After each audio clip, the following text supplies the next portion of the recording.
입니다. KBS 교통정보센터에서 정현정입니다.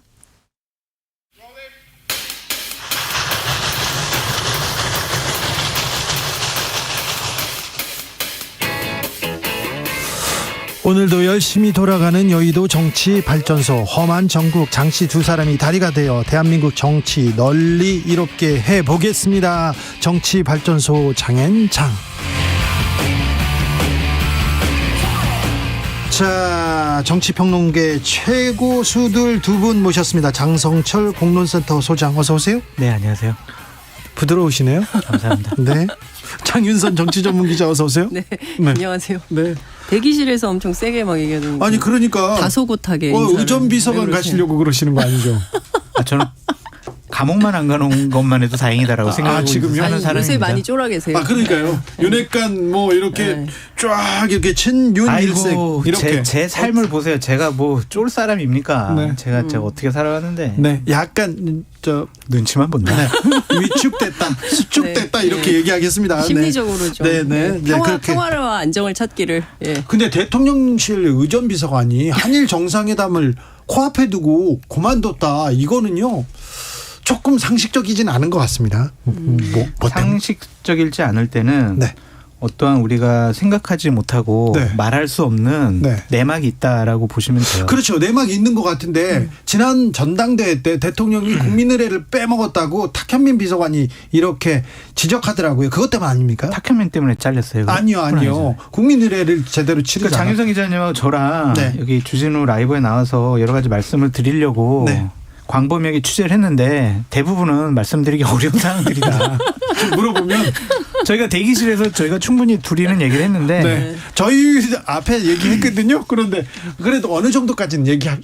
자, 장윤성 기자님. 아니 저기 장 소장님께서 충분히 말씀하시도록. 싫어요. 그러니까 세 가지 이유가 있었다면서요. 아니 그거 장윤성 기자님이 저한테 얘기해 주신 거예요? 아니에요. 왜 그러세요? 네. 참. 아니 뭐 어렵습니다. 김 여사 관련입니까? 아니 잘 모르겠는데요. 아니, 왜 그러세요? 여러 가지 의전상 네. 여러 가지 좀 실수가 있지 않았느냐라는 것 때문에 장성철 소장님 이렇게 약한 모습 처음입니다. 네. 알겠어요? 예, 네. 많이 어렵습니다. 친윤 일색 지도부가 꾸려지자마자 장성철 소장님 좀 어렵습니까? 아니에요. 저 뭐 비판할 거 다 비판하겠습니다. 그럼 물어보십시오. 그런데 사실 그 얘기는 뭐 맞는 측면이 있어 보여요. 아직도 그 얘기예요? 예. 아니 그러니까 뭐 그 갈등설은 네. 있었던 것 같고요. 그리고 이제 그 갈등설의 주역인 김모 선임 행정관의 그립이 굉장히 세다고 네. 알려져 있고 그 전직 그 캠프에서도 윤석열 캠프에서 그러니까 대선 후보 시절에 그때도 상당한 영향력을 행사했다. 네. 근데 그분이 이제 김건희 여사와 대학원 최고위 과정 동기다. 예. 그래서 그 손을 붙잡고 들어왔다. 네. 뭐 이런 등등의 사실 실세행정관과 그렇죠. 비서관 간의 갈등 이 얘기가 그렇죠. 가까웠던 거는 같아요. 대통령 부부랑. 왜냐하면 윤석열 대통령이 처음 저 정치 시작할게요라고 하면서 윤봉길 기념관에서 네. 그때 기자회견 네. 그런 거 했잖아요. 네. 그때 대관명이 그 사람이래요. 그분이 실세라면서요. 그래서 그것 때문에 제2의 탁현민 뭐 얘기가 네. 나오더라고요. 홍보와 행사 지금 전시에 상당한 네. 능력을 주신 분이다. 20년 전문가다. 자, 이런 그럼 얘기가 대통령실의 나옵니다. 홍보 전문가는 YTN 기자 출신 이땡땡 비서관. 네, 비서관. 이분도 김건희 여사와 친분설. 네. 그리고 의전 비서관실 의전 쪽에서도 가장 실세는 김땡땡 행정관. 선임 행정관. 네, 이분도 김건희 여사와 막역한. 네, 연진아 사이. 그렇단다. 네. 연진아가 뭐예요? 박연진. 더글로리 안 보셨나? 연진아 거기까지만 하랜단다. 네. 네. 자, 그런데요. 많이 어렵습니다. 네. 이게 취재를 해도 네. 참 말하기가 어려운. 어디까지 그렇죠. 홍시 맛이 나서 홍시 맛이 난다고 얘기를 해야 되는데 홍시 맛이 난다고 말할 수 없는 상황이 된다는 것에 대해서 상당한 서글픔을 느낍니다. 네, 저희가 더 취재해가지고 더 자세히 말씀드리겠습니다. 더 심도 있게 말하겠습니다. 자, 김기현 지도부는 잘 꾸려졌습니까? 잘 가고 있습니까? 잘 꾸려졌다, 잘못 꾸려졌다. 저 지도부가 옳은 방향으로 갈 것이냐 이런 가치를 넣은 평가를 하기는 어렵다라고 보여지고요. 네. 일단은 김기현 후보가 저 윤석열 대통령과 호흡 맞추는 그런 사람이 될게요라고 했고 최고위원 다수도 다 그러한 명분을 갖고 이번에 출마해서 네. 당원들의 뭐 지지를 받은 거잖아요. 네. 인정해줘야죠 뭐. 네. 이런 지도부 꾸린 거 인정해줘야 돼요. 네. 어차피 권력을 잡고 당원들의 선택에 의해서 당선된 사람들이 뭐 자신들과 호흡 맞는 사람 당직자로 임명을 했어요. 이거 어쩔 수 없는 현상이죠. 여기에 무슨 탕평 인사니 뭐 연포탕이니 이런 거는 허울 좋은 명분이다라고 말씀을 드리고요. 예. 일단은 권력을 잡았으니 해보고 싶은 대로 해봐라. 하지만 책임은 다 지져야 한다. 그런 식의 말씀 드리고 싶어요. 뭐 저는 비슷한 판단을 그 개혁 보수 진영에서도 하고 있는 것 같아요. 그러니까 김기현 대표가 말하는 탕평, 뭐 연포탕 이런 것은 사실 신기루에 가깝다라는 입장인 그런 거고요. 얘기도 할 필요도 없어요. 그러니까 이거는 그렇죠? 100%뭐 이렇게 윤심 지도부를 구성할 그럼요. 수밖에 없고요. 맞아요. 중요한 것은 내년 총선에서 평가받는 그렇죠. 거죠. 예, 이렇게 해서 본인들이 꾸린 이 팀으로 얼마나 민심에 역행하지 않는 정치를 통해서 국민들로부터 평가받냐, 어떤 평가를 네. 받냐, 저는 그 시험대에 올라 있다고 생각합니다. 네. 김재원 최고위원 뭐라고 해야 되나요? 돌발 발언에 대해서는 이 발언은 좀 마무리가 돼 갑니까? 김재원 의원은 수습하고 싶어 하죠. 그래서 네. 사과하고 사과도 또 5.18 정신 헌법 전문에 수록되는 거 반대하지 않겠습니다. 라고 얘기를 했는데 정광훈 목사의 반응과 신혜식 신혜한수 대표의 반응이 좀 궁금하다라고 그렇죠. 말씀드려요. 네. 지금 며칠째 가고 있어요. 지금 여진이. 그리고 저는 김재원 의원이 이런 국민의힘 지도부의 자격이 없다고 생각이 드는 게 뭐냐면 5.18 광주 민주화 운동이잖아요. 정말 많은 숭고한 희생이 있었잖아요. 예. 그런 거를 표를 얻기 위해서 조상묘까지 파는 행위랑 비유를 해서 얘기를 해요. 좀 이게 말이 돼요? 부적절하죠. 저 이거에 대단히 좀 분노했다고 아니, 말씀드려요. 저는 대단히 찬박하다는 생각이 좀 들었습니다. 네. 이미 5.18과 관련해서는요, 다 정리가 됐고, 작년에 대통령께서 가셔서 이무리한 행진곡 함께 부르지 않았습니까? 그럼요. 그리고 이제 곧 5.18이에요. 이제 그때 어떻게 할 겁니까? 김재원 최고 안 갈 겁니까? 광주? 저는 지도부의 일원으로서 이미 역사적 사실로 규명된 것에 대해서도 어찌됐든 극우 종교인 행사에 가서 뭐 마치 표를 구걸하는 듯한 양상을 보이는 것은 매우 굴종적이고 비겁하고 천박하고 그렇죠. 뭐 이거 국민들이 다 평가합니다. 이분이 이제 총선 출마할 텐데요. 좋은 점수 받을 수 있겠습니까? 저는 김재원 최고위원이 불쌍해 보였어요. 저렇게까지 영혼을 팔아면서까지 정치를 해야 되느냐. 정광훈 목사가 또 국민의힘에 영향력이 있으니 표를 가지고 있으니 그렇게 간 거 아니겠어요? 도와주셔서 감사한 거라고? 그거 아닐까요? 아니 설령 그래도 해야 될 선은 넘지 말아야 되는 거죠. 근데 이분은 선을 넘은 상황이 됐고요. 그 부분에 대해서는 석고대죄해야 된다고 생각합니다. 광주 분들이 너무 착하세요. 그냥 가만히 계시는데요. 저는 그거보다 당에서 좀 선제적인 조치를 징계를 취했어요. 해야죠. 예, 윤리위원회 뭐 합니까? 1년 장관권 정지. 예. 수석 지금 최고위원인데요. 그런데요. 당대표들 쫓아내는데 수석 최고위원이 뭔 상관입니까? 아 그렇습니까? 잘못한 거는 네. 먼저 선제적인 조치를 해야 됩니다. 아니요. 그런데요. 저는 김재원 최고위원보다 이분이 더 문제인 것 같아요. 김강동 진실화해위원장. 이분은요. 북한분이 또 북한이 개입했을 가능성 배제할 수 없다. 5.18 민주화 운동에 이런 얘기를 그만두셔야죠. 이런 분이 어떻게 과거사 관련된 진실화해위원회 위원장을 합니까?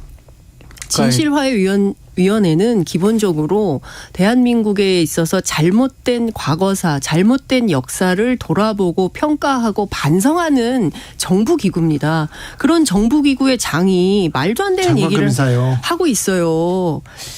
왜 안 그만두죠? 아니 왜 이런 사람을 시켰어요? 그러니까 말이에요. 네? 진실 국회위원장인가? 라는 생각인데. 진실화해위원장 이런 와해. 얘기도 나오더라고요. 그러니까 전 이분이 참 문제될 만한 발언들을 많이 했잖아요. 더욱더 경악스러운 거는 4.19 혁명 같은 경우에는 민주주의를 요구한 게 아니에요. 밥 달라는 거예요. 이런 식의 폄하하는 얘기를 해요. 그러니까 이런 분이 어떻게 이 진실화해위원장을 하는지. 어떻게 이런 분을 이렇게 임명하죠? 대통령실에서는 오늘 얘기를 했죠. 5.18 정신이 헌법 정신에 수록돼야 된다. 민주화 이분 운동이다. 얘기하고 지금 배치되잖아요. 좀 빨리 좀 이분 사표 받았으면 좋겠어요. 네. 당연히 5.18 정신을 헌법 전문에 수록하자는 것은 진짜 여야가 합의했던 사안이기도 하고 이제 개헌을 대통령께서도 몇 번 그럼요 얘기하셨고. 약속을 했고요. 그런데 이런 것까지 뒤집어 엎어버리면서 정권을 매우 힘들게 하고 있습니다. 대통령을 오히려. 욕보이는 짓을 네. 하고 있다라고 좀 말씀드려서 네. 이 두 분은 좀 거취를 스스로 정리했으면 좋겠다라는 생각이 듭니다. 김광동 위원장은 좀 엑스맨 같다. 엑스맨인데 엑스맨도 이렇게 하면 안 된다. 선을 넘어도 이렇게 넘으면 안 된다. 얘기 꼭 그러니까 하고 싶어요. 이게 소신 있는 확신범은요 공직을 맡으면 안 돼요. 안 그래요? 소신 있다고. 아니 그런데 확신범. 근데 저는 이런 생각은 좀 최근에 제가 이제 통상 전문가들 관련된 취재를 해보면 윤석열 정부의 이제 그 기본적인 외교 정책 기조가 이데올로기적인 측면이 굉장히 강하다는 거예요. 이데올로기가 있어요? 네. 아니 그러니까 무슨 얘기냐면 자유, 보편적 가치 막 이런 걸 강조하잖아요. 자유를 뭐 35번, 33번씩 강조하시잖아요. 모든 연설문에. 그러면서 이번에도 보면 보편적 가치를 공유하는 국가들 간의 연대에도 강조한단 말이에요. 여기 일본도 포함돼 있잖아요. 그러니까 이렇게 하다 보니까 자꾸 진영 논리에 빠지는 거죠. 그러니까 전후에 모든 나라가 국익을 중심으로 판단하고 영원한 적도 영원한 친구도 없다. 이렇게 살고 있는데 우리는 국익보다는 어떤 측면에서는 자유, 보편적 가치 뭐 이런 이데올로기가 강조되다 보니까 이런 분들이 자꾸 나와서 이상한 소리를 하는 이런 상황에 놓이는 거 아닌가. 그건 아닌 것 같아요. 저는 그냥 굉장히 걱정스러워요. 이번에 뭐 통일교육 지침서도 평화 빼버리고 자유민주주의적인 뭐 질서 이런 거를 강조했다고 하는데 저는 이런 움직임들을 그냥 봐 넘기기가 매우 어렵다. 네, 국민의힘 지도부 만난 그 윤 대통령 만찬장에서 간첩 사건 얘기를 주로 얘기했다는 거 아닙니까? 그리고 여당에서도 지금 종북 간첩단 사건과 아니, 민주노총이 지금 간첩 노동조합이라는 거 아니에요. 그래서 전쟁 선포하겠다 이런 얘기하고 있어요. 그러니까 제가 보기에는 지금 전반적인 기조가 그러니까 이데올로기를 강조하고 어찌 보자면 어떤 그 근본주의에 빠져서 외교도 경제도 이렇게 보다 보니까 역사 문제도 이렇게 보다 보니까 이상한 스텝이 꼬이는 이런 일들이 계속 발생하고 있는 것은 아닌가. 이 점을 좀 돌아봐야 될 것 같아요. 그러니까 중요한 것은 국익이잖아요. 그런데 우리가 강력 대응도 못하는 이런 상황에 빠인 이상한 딜레마에 빠져 누구한테 있어요. 강력 대응 못해요? 일본한테도 못하고 있잖아요. 네. 지금 대통령이 일본 얘기를 다 가셔가지고 들어주고 있죠. 외교적인 정치력과 협상력을 갖고 올해 우리가 절반은. 원하는 그러한 외교적 성과를 갖고 오시리라 저는 믿습니다. 네. 확실하십니까? 아니 지금 주진우 보수파 앵커님은 패널로서. 대한민국 국민 아니에요? 맞아요. 대통령 응원해야죠. 아니요, 응원하는데 네. 확실한 우리나라를 위해서 국익을 위해서 기시다가 앞으로는 네. 뭐 독도는 일본 땅이라는 소리 못하고 야스쿠니 신사 참배 못하고 그리고 강요들의 망언 못하도록 네. 그런 외교적인 약속을 얻어오시리라. 후쿠시마 오염수 문제도 좀 처리하고 오시는 걸로 사도광산 문제도 좀 처리하셔야 해결하시고 네. 중요한 건 기시다는 지지율이 막 오르고 있는데 네. 우리 대통령의 지지율이 떨어지고 있어요. 왜냐하면 전반적으로 보면 강제동원 해법 이후에 그렇죠. 그래도 우리가 대통령께서 일본이 좋아할 만한 외교하러 일을 나가시는데 그래도 좀 성원하고 기대해야지. 그렇죠. 너무 이렇게 폄하하고. 아니 저는 안타깝고 가슴 아픈 게 왜 우리 대통령 우리 정부 스스로 우리가 할 수 있는 외교의 공간을 축소시키느냐 그게 아쉽다는 거죠. 대국적인 결단을 통해서 물꼬를 트시기 위해서 그랬다고 하시잖아요. 자, 이재명 대표는 지지자들과 유튜브 생방송을 진행했습니다. 자, 민주당은 어디로 가고 있습니까?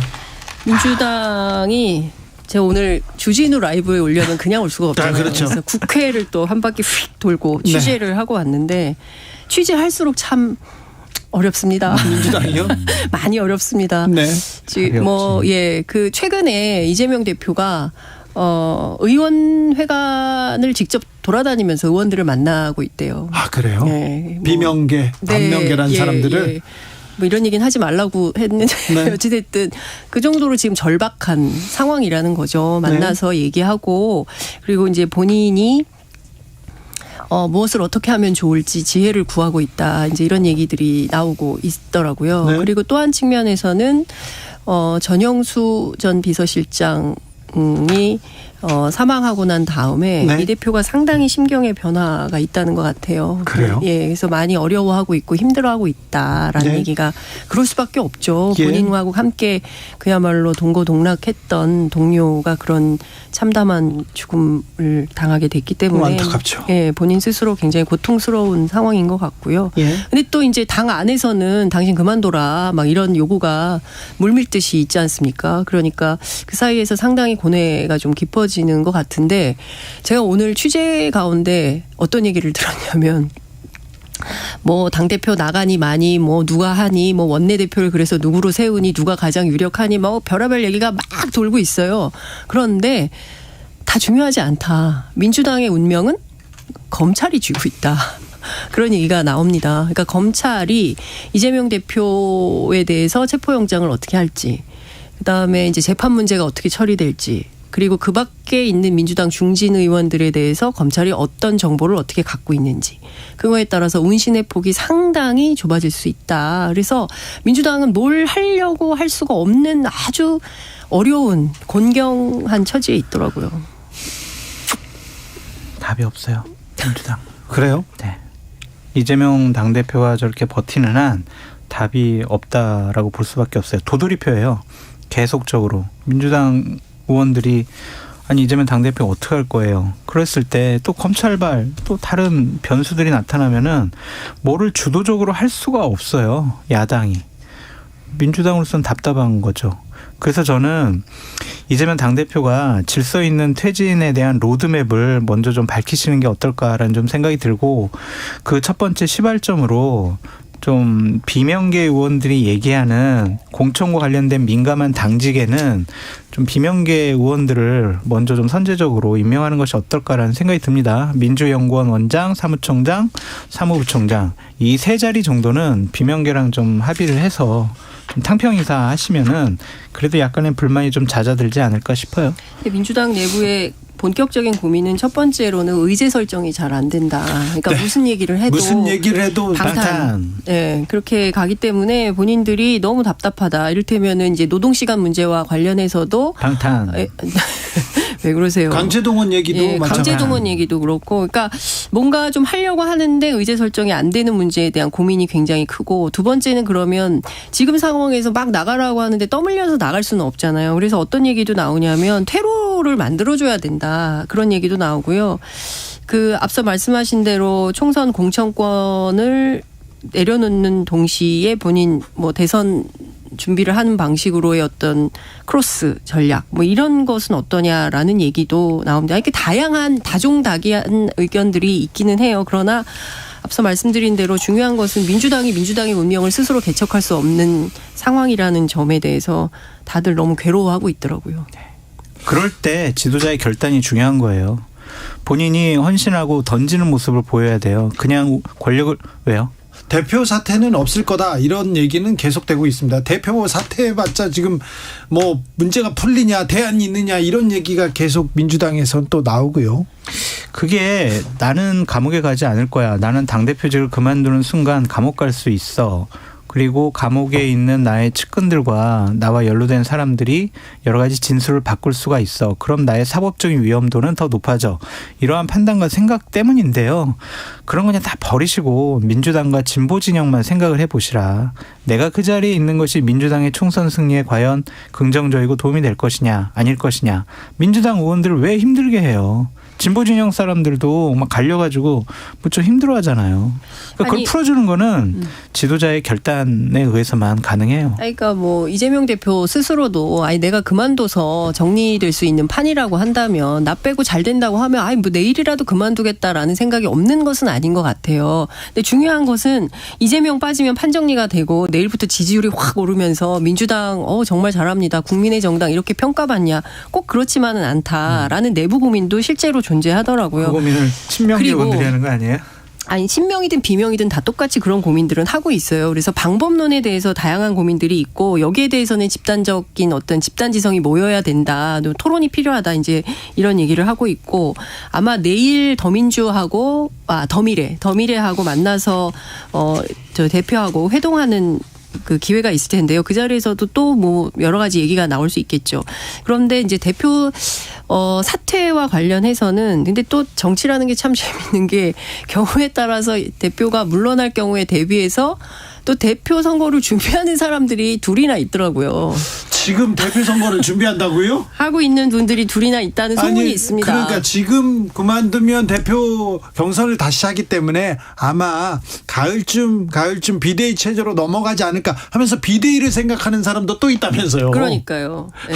고민정 최고위원이 그 얘기를 했잖아요. 뭐 늦여름 또는 가을 뭐 이런 얘기를 했는데 그래서 오늘 이제 그 방에 가서 제가 또 관련된 얘기를 취재를 하지 않았겠습니까?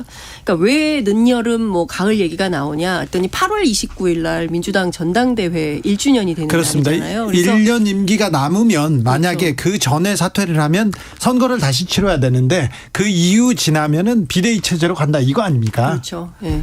참. 그러니까 좀 다양한 경로를 염두에 두고 다양한 방법을 모색하고 민주당이 있어요. 당원 당규에 얽매였다고 그래요. 근데 민주당의 당원 당규가 아니 국민의힘처럼 뭐 갑자기 뭐 훅 바꾸고 이런 정당은 아니더라고요. 그래가지고 전당대회에서 추임받으면 되죠. 하여튼 민주당 당원 당규가 매우 복잡해서 그걸 잘 해석해야 되는 것도 본인들의 몫이다. 이렇게 오늘 단합을 계속 외쳤습니다. 강성 지지층들이 계속해서 뭐 출당하라고 하고 내쫓고 그러면 어떻게 되냐 하면서 고충을 토로하기도 했습니다. 이재명 대표가 아니 여야 보면 웃겨 죽겠어요. 그러니까 국민의힘 같은 경우에는 윤석열 대통령 혼연일체 충성하면서 민주당 이재명 당대표에 대해서 옹호하고 방어하는 사람들에 대해서 한심한 사람들 이러고 또 민주당에 있는 의원들 같은 경우도 네. 이재명 당대표에 대해서 결사적으로 옹의를 하면서 야 윤핵관들 잘못됐어 서로 그냥 닮아가면서 왜 욕을 하는지 이해가 안 돼요. 그게 권력인가요, 그게? 글쎄, 그게 권력의 속성일 수도 있고 근데 저는 또 다른 차원에서는 좀 그런 생각은 좀 들어요. 그러니까 민주당도 마찬가지지만 국민의힘도 똑같이 국민들에게 좋은 평가, 좋은 점수를 못 받고 있는 거 아닙니까? 무당층은 여전히 한 20% 후반대 존재하는 것이고요. 아니 근데 국민들한테 뭐 네. 잘하기 경쟁을 해야 되는데 보여주기 경쟁을 해야 되는데 쇼라도 해야 되는데 네. 지금은 국민들은 안중에 없는 것 같아요. 지지층의 분노만 이끌어내요. 그러니까요. 네. 그러니까 지지층의 분노만. 중요한 거는 정치 혐오가 분출되는 이런 상황인데 민주당 쪽에서는 그 얘기도 합니다. 그것이 국민의힘의 총선 전략이다. 그래서 투표율을 최대한 낮춰서 한 40%대로 머물러서 왜냐하면 그러면 젊은 층들이 투표장에 안 나올 거니까 뭐 이런 얘기들도 하고 있습니다. 그래서 여기에 빠지면 안 된다. 정치 혐오를 갖지 않도록 건강한 토론 뭐 이런 게 필요하다라고 주장은 합니다. 그러니까 그러나 상황은 이렇습니다. 윤석열 대통령 정치 못하는 것 같아. 국정운영 잘못하는 것 같아. 이런 사람들이 그럼 대안으로 두고 민주당 근데 이재명 당대표가 있어요. 그래서 그래도 이재명 당대표는 아닌 것 같아. 이런 생각들을 하는 것 같아.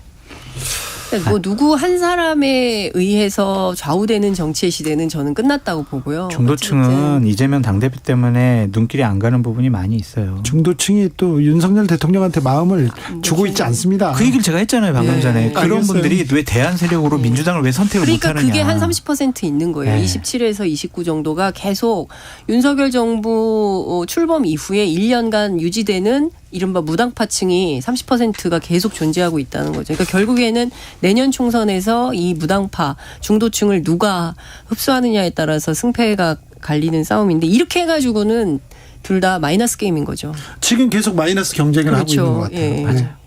이 경쟁을 언제까지 봐야 되는지. 내년 총선까지. 내년 총선까지. 내년 총선 이후에는 또 달라질까요? 그때는 그 구도 자체가 변하니까. 아니요. 양당이 되고 사당이 될 수도 있고. 언제까지 이렇게 정치는 자기들의 그렇게 후진적인 모습만 보여주면서 국민을 혐오로 몰아서 국민을 이렇게 화나게 하면서 이렇게 이래요, 정치를. 그러니까 국민의힘이 제1당이 안 되거나 과반수가 안 되면은요. 국민의힘이 윤석열 대통령에게 결사적으로 충성하는 정당으로 남아있질 못해요.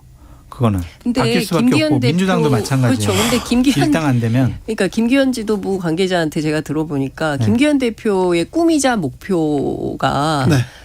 그 윤 대통령에게 과반 의석을 만들어 드리리. 자, 그런데 예, 이게 목표라는 거예요. 과반 만들어 드리리. 그렇게 될까요? 총선 이후에는 총선을 앞두고는 민심을 위해서 경쟁할 수밖에 없어. 그랬는데 네. 지금 경쟁하고 있느냐고요. 그다음에 총선 지나면 또 판이 그럴까요? 윤진현님 둘 다 싫다고요. 둘 다 싫어요. 이런 얘기 하는 분들이 정말 많다. 국민 대다수가 그렇다. 이렇게 생각하셔야 될 것 같아요. 아니 근데 저는 총선까지는 너무 멀고요. 당장 이번 주에 윤 대통령께서 이제 일본 가시는데 일본 가서 물잔의 반컵을 제대로 채워오지 않는다고 한다면 그때부터 국민적 심판은 시작될 거라고 저는 생각을 합니다. 아니 일본 박근혜 정부에서 정부 때 이미 일본 정부에서 뭐 채울 생각이 없어요. 그러니까요. 일본은. 근데 뭘 강제 동원이 근거로 없었다고 얘기하는데요. 강제 동원도 없었고 그런 말 쓰지도 말라고 하고 뭐 이런 주장을 하는 겁니다. 그래도 대통령께서 일본 기시다 총리와 회담을 통해서 외교적인 성과를 이끌어내기를 기대하고 있습니다. 오므라이스만 먹고 오진 않겠죠. 오므라이스를 좋아하시는 줄은 몰랐어요. 김치찌개를 좋아하셔서 김치 콩나물국을 끓여가지고 한일 관계에 대해서 심층적으로 이야기를 했다는 거예요. 어제 3시간 동안. 물론 3시간 내내 이 얘기를 한 것은 아니지만 정상회담 앞두고 있어서 자세한 내용 공개하기 어렵다라는 입장이긴 하지만 한일 관계의 미래지향적인 한일 관계 어떻게 가능한 건지 도무지 상상이 안 됩니다. 그림이 안 그려져요. 그래도 저 외교부에서 잘 실무적으로 뒷받침을 해가지고 네. 외교적인 성과를 이끌어내도록 국민의 한 사람으로서 응원하고 성원합니다. 근데 1등으로 역할을 해야 되는 의전비서관은 외교부 출신의 의전비서관은 왜 그만뒀을까? 그리고요 대통령실 비서관들 왜 이렇게 부자예요? 국민들보다 10배는 부자더라고요. 자유시장 경제체제인 대한민국 체제 하에서 돈이 많고 부동산이 많다고 해가지고 좀 지탄받을 것은 아닌 것 같고요. 그 사람들이 위법한 일들로 해서 재산을 축적하지 않은 아직은 그렇게 얘기할 수는 없지만 그런데 부자 감세한다. 부자 부동산세 깎아줬다. 이런 얘기는 그런 비판으로부터 자유롭지는 못할 것 같아요. 제가 김건희 여사하고 여성 의원들 오찬했을 때 난방비 문제로 모든 국민들이 고통 속에 있을 맞아요. 때였는데 네. 그분들의 회동에서 단 한 차례도 난방비 얘기가 나오지 않았습니다. 이분들의 삶에는 보통 평범한 엄마들의 대화 주제가 맞아요. 포함되지 않는구나라는 것을 보면서 저는 정말 분노했거든요. 우리는 당장 물가 문제 때문에 난방비 때문에 애들 학원을 어디를 끊어야 되나 말아야 되나 걱정하고 있는데 이분들은 그런 거하고 아무 상관없어요. 재산이 48억이잖아요. 평균이요. 장윤성 기자, 장성철 소장이었습니다. 두 분 감사합니다. 네, 감사합니다. 네, 저는 내일 올게요.